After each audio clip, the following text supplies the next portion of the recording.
Well, good morning, aspiring wonks. It's nice to see you as we start homecoming week. This is an interesting week for Valley High School and for you as scholar wonks. We'll go over the week in review to begin each class today, but reassessments are coming on Tuesday and Wednesday, and coffee chat on Saturday. We'll have a discussion about your test scores as well for Chapter 3 Federalism, and we'll break down how we're doing. I'll probably have conversations with many of you as well. And so let us turn our attention to the political agenda of the day. It's already almost 10 o'clock in Washington, and so let us see what's going on. Well, the U.S. reached a trade deal with 11 Pacific partners. The United States, Japan, and 10 countries around the Pacific reached a historic accord Monday to lower trade barriers to goods and services and set commercial rules of the road for two-fifths of the global economy. Senior officials were expected to announce the deal today in Atlanta, and the deal is a victory, apparently, for President Obama, who sees it as boosting economic growth. That's a phrase we've been talking a lot about. Economic growth. We have the whole diagram on the board. And so, as part of that, we'll talk about today's jobs report. Well, Friday's jobs report. Not going to spend a lot of time on this, but we'll see how this may impact the standard of living and the GDP. So, to the 2016 presidential election campaign. The article in today's Wall Street Journal points out how Marco Rubio is running a low-profile campaign and having success. Most White House hopefuls are desperate to make news. However, Senator Marco Rubio, the Republican, rarely injects himself into the campaign controversy of the day and frequently sidesteps rivals' attacks. Rubio has withstood a volatile 3-month stretch in which other Republicans have tumbled. Scott Walker, Rick Perry, and Rubio has kind of quietly coalesced some of their financial apparatus and support. So as Donald Trump's momentum does appear to be slowing, and Carly Fiorina is gaining in the polls, the question is now whether Rubio can translate the general positive perceptions about him into a surge. So some interesting new polls out, and I'll try to show a video clip today on some of those polls. New polling data in Iowa and New Hampshire, where Trump continues to hold the lead, but the lead is diminished. Hillary continues to wane in the polls.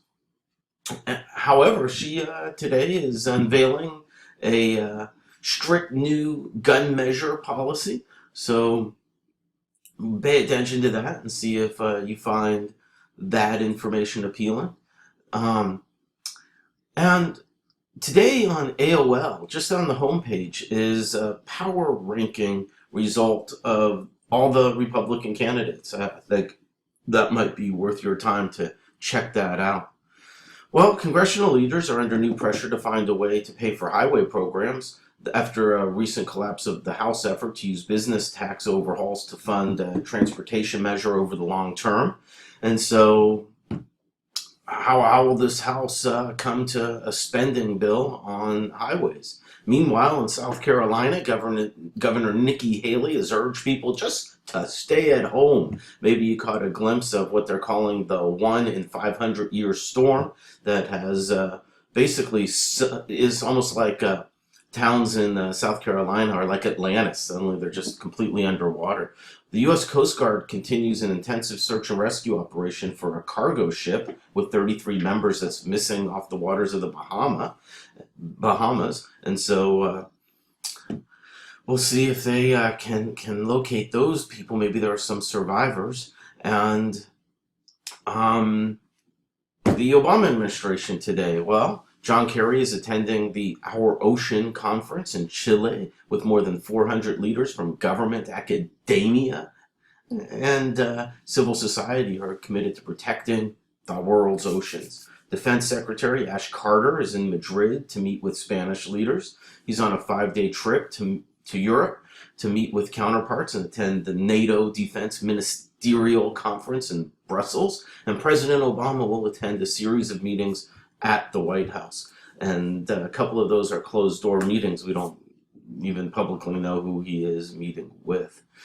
Meanwhile, the Supreme Court begins its October term. How about that? Did you know the Supreme Court had terms? Well, the death penalty is shaping up to be a big issue for this new session, with at least 6 capital punishment cases on the docket. And you know, if you look in the textbook, that one of the chapters we study is the Supreme Court. You're going to learn how the Supreme Court decides to hear a case, and the process about that. You'll learn the rule of 4. Maybe you can learn that now that you've now heard the term, and the role the Supreme Court plays in our federal system. So that's coming, but probably in about February. So you might want to get a little bit ahead of that. So look forward to seeing everybody today in class. Look forward to going over the FRQ that we took on Friday, the FRQ on federalism. Maybe we'll get to that. Maybe we won't until tomorrow, but we'll see. We got a lot on our agenda. And just one final point. As Kevin McCarthy starts to mount his campaign for the speakership that will be the one replacing Boehner when he retires, it's interesting to note that Rep.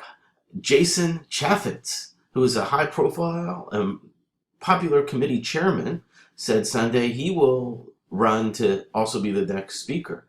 So this adds some unpredictability and a new dynamic into the race. Mr. Chaffetz leads the House Oversight and Government Reform Committee. He'd be considered a long shot against Kevin McCarthy to replace John Boehner. But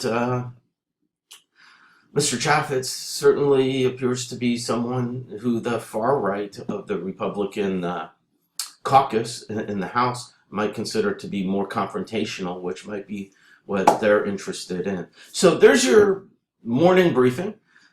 We are going to get a lot done today, and we're going to keep moving forward. And the first indications from the exams I've seen are really positive and impressive. So as I keep scoring these, hopefully I'll continue to feel that way. And thank you to all those who made it to the coffee chat Saturday, especially competing against the SAT. And Bruegger's gave us like 60 bagels. It was truly insane. It was a bagel fiesta. And we're just doing good and interesting and great things. So don't lose your focus just because it's homecoming week and you're going to dress up like it's Halloween all month long. Remember, you are a scholar. You are a wonk. You are not a cartoon character. Okay? Have fun though, but remember, scholarship is your #1 focus, especially right now, because we're doing great things. So, go Falcons, and let's get this done.